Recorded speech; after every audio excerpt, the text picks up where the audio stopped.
Chapter 5, Wednesday, July 12th. Lissa hit the water first, a cannonball that sent a splash all the way back to Captain Cascaden in the cockpit. It's warm, she shrieked, amazed. Will was next, climbing carefully down the boat's swim ladder. He submerged and bobbed like a cork. It is warm. It's great. Luke jumped in and paddled around happily. Felt good to be cool and clean. Hey, Ian, called Will. Come get your feet wet. The young boy averted his eyes. I don't think so. Come on, you'll love it, Lissa promised. But Ian had disappeared down the companionway to the sleeping quarters. Luke shook his head. Poor kid, he forgot to download his personality before they made him ship his computer home. I wonder why he got sent here, mused Lissa. Probably wouldn't mind his own business, just like you, snickered Will. Shut up! Charla stood poised on the gunwale. She was perched only on the tip of her toes, but she didn't move a muscle, even with the gentle rocking of the boat. Gracefully, she sailed off the side in a perfect jackknife, hitting the water with barely a splash. The other swimmers and even Captain Cascaden burst into cheers and applause. Charla broke the surface, took a few smooth, powerful strokes, then flipped effortlessly to float on her back. But it was more than that. Swimming somehow seemed to relieve her pressures and tensions, and she had quite a few. You're a fish, cried Will. She shrugged modestly. I'm on the swim team at school. And the diving team? Asked Luke. She nodded shyly. But you were talking about track and field before, put in Lissa. Only the 100 meters and the hurdles, said Charla, embarrassed by the intention. I like gymnastics better, anyways. She felt a twinge of uneasiness. Why was she talking so much? These people didn't need to know her private business. Man, what are you doing here? Exclaimed Luke. You're like the perfect kid. What, your parents signed you up because you're too good? Maybe you can take rotten lessons from Ratface. Charla's smile disappeared. I'm not so good. In 2 textbook strokes, she was at the ladder and clambering back on board. Luke was mystified. What'd I say? Don't worry, Luke, said Will. You can accuse me of being good. I can take it. Lissa splashed him in the face. There are a lot of words that describe you. Good isn't one of them. Charla glared down at them from the gunwale. Rich kids always acted like they knew everything. What did they have to worry about besides deciding which mall to shop at?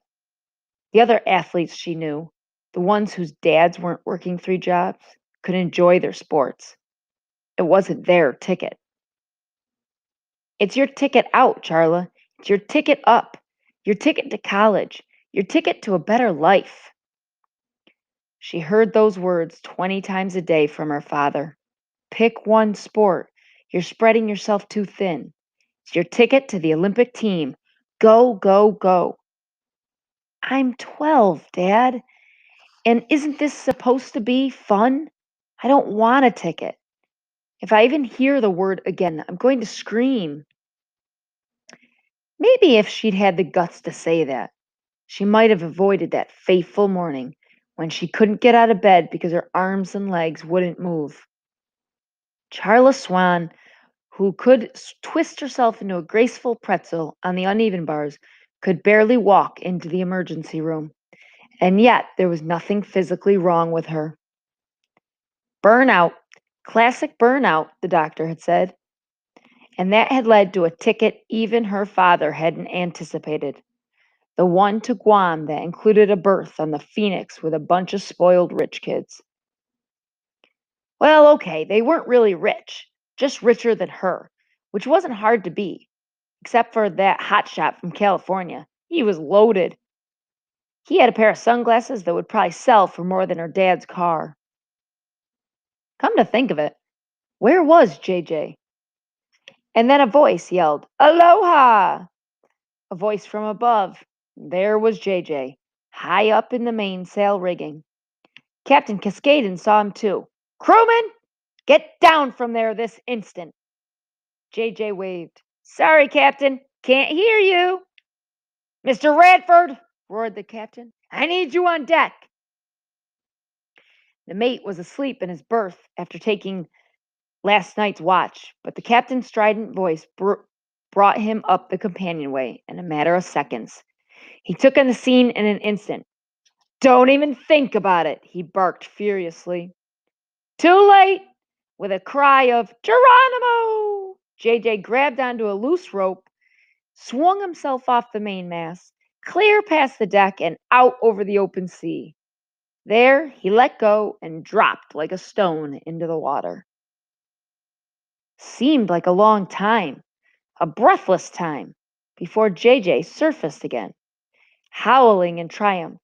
The celebration was short lived. Cursing was rage. Mr. Radford took a running leap off the side of the boat and hit the water swimming. His form was crude and untrained, but Charla had never seen anybody move that fast in the water. He scooped JJ up Red Cross style, towed him back to the swim ladder, and hauled him, still protesting, on board. You miserable little muckworm, do you know what mutiny is? JJ blinked innocently. Wasn't that a classic movie from way back when you were, still old? Now Radford was screaming. Listen, Richie Rich, when we left Guam, we left the United States. In international waters, the captain is God, and I'm the assistant God. When we say come down, down is where you will come. He turned his fury on the three still in the water. Okay, swimming's over. You got your friend Richie Rich to thank for that. Charla watched in sympathy as Luke, Will, and Lissa scrambled nervously up the swim ladder. Captain Cascadon was a nice man, she reflected, but he didn't seem to notice that his mate was more than just a gruff sailor. Mr. Radford didn't like people, especially kids, and his bullying seemed to increase with their distance from land. She swallowed hard. They were going a lot farther than this.